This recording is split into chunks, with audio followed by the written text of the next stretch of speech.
News, सच जरूरी है। यह है मैंने न्यूज नेटवर्क और आप देख रहे हैं मैंने न्यूज टीवी। मैं हूं आपके साथ सोनल। तो आइए देखते हैं आज कुछ खास खबर। राजस्थान सीएम ने पायलट खेमे के साथ शांति वार्ता के बीच उठाया हॉर्स ट्रेडिंग का मुद्दा। राष्ट्रीय राजधानी में गहलोत और पायलट खेमे के बीच शांति वार्ता की खबरें के बीच राजस्थान के मुख्यमंत्री अशोक गहलोत ने एक बार फिर आदिवासी क्षेत्र बांसवाड़ा में अपनी एक सभा के दौरान हॉर्स ट्रेडिंग का मामला उठाया। मुख्यमंत्री गहलोत ने 2020 के विद्रोह के दौरान कांग्रेस सरकार को गिरने से बचाने वाली एक आदिवासी महिला विधायक की भूमिका का उल्लेख करते हुए कहा, लोग रमीला खड़िया के लिए नकदी की गाड़ियां लेकर आए हैं और उसे उसकी कार में रख दिया, लेकिन उसने उसमें कोई दिलचस्पी न दिखाते हुए उन्हें वापस भेज दिया। मुख्यमंत्री ने बार बार संकेत दिया है कि भाजपा 2020 के विद्रोह के दौरान कांग्रेस को नुकसान पहुंचाने की कोशिश कर रही थी। अपना आभार व्यक्त करते हुए उन्होंने कहा, मैं रमीला को कैसे भूल सकता हूं, जिसने हमारी सरकार को बचाने में इतनी महत्वपूर्ण भूमिका निभाई। उन्होंने उपस्थित लोगों से उसके लिए तालियां बजाने को कहा। सीएम ने बांसवाड़ा दौरे के दूसरे दिन मगराड़ा में 2500 करोड़ रुपए की उमरी उच्च स्तरीय नहर परियोजना के शिलान्यास के दौरान रमीला की प्रशंसा की। उन्होंने कहा, अगर वह कुछ भी मांगती है तो मैं कभी भी रमीला को मना नहीं कर सकता। वह नहीं होती तो मैं आज मुख्यमंत्री के रूप में आपके सामने खड़ा नहीं होता। उसने हमारी सरकार को बचाया जो मध्य प्रदेश और महाराष्ट्र की तरह गिरने की कगार पर थी, लेकिन इस महिला ने 1 रुपया भी न लेकर बहुत ही हिम्मत का काम किया है। मुख्यमंत्री ने कहा कि उनका एकमात्र अधूरा सपना है, रतलाम बांसवाड़ा रेल परियोजना आगे नहीं बढ़ सकी। यूपीए सरकार ने इस परियोजना को शुरू कर दिया, लेकिन फिर सरकार बदल गई और केंद्र सरकार ने इस परियोजना को आगे नहीं बढ़ाया। बाद में इसे ठंडे बस्ते में डाल दिया गया। आइए बढ़ते हैं अगली खबर की तरफ।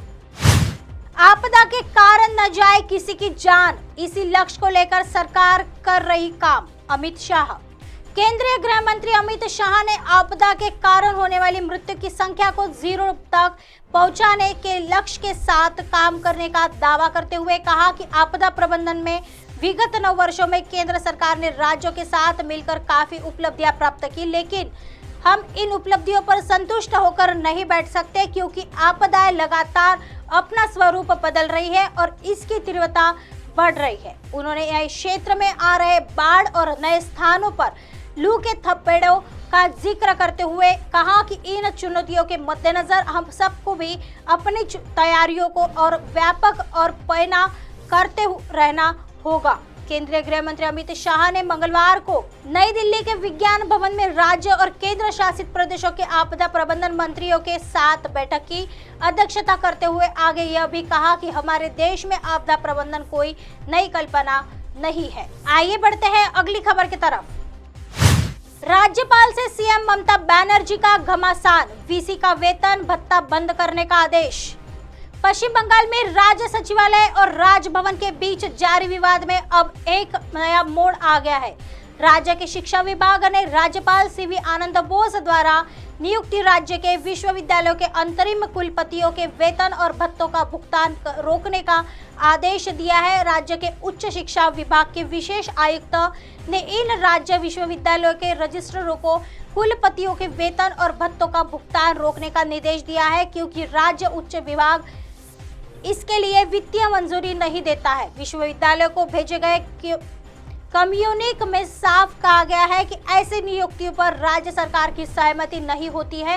राज्य सरकार और गवर्नर हाउस के बीच तनाव उस समय बढ़ गया जब राज्यपाल ने सभी राज्य विश्वविद्यालयों के कुलाधिपति होने के नाते 11 राज्य विश्वविद्यालयों के लिए कुलपति नियुक्त किए। राज्य के शिक्षा मंत्री ने तुरंत इन 11 कुलपतियों से पदभार ग्रहण नहीं करने की अपील की, क्योंकि उनकी नियुक्ति या राज्य शिक्षा विभाग की सहमति के बिना की गई थी। हालांकि उनकी अपील को नजरअंदाज करते हुए 11 में से 10 कुलपतियों ने गवर्नर हाउस के निर्देशानुसार अपना पदभार ग्रहण किया। राज्य के शिक्षा मंत्री ने तुरंत मीडिया को बताया कि उनका विभाग इस नियुक्ति को मंजूरी नहीं देता है। इस बीच इन कुलपतियों की नियुक्तियों को चुनौती देते हुए एक सेवानिवृत्त कॉलेज शिक्षक द्वारा कलकत्ता उच्च न्यायालय में एक जनहित याचिका भी दायर की गई है।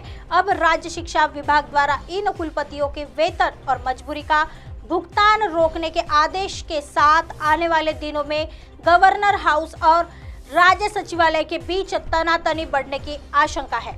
ऐसे ही दिन भर की तमाम बड़ी खबरों से आपको रूबरू कराएंगे। तब तक बने रहिए MNS न्यूज के साथ। नमस्कार।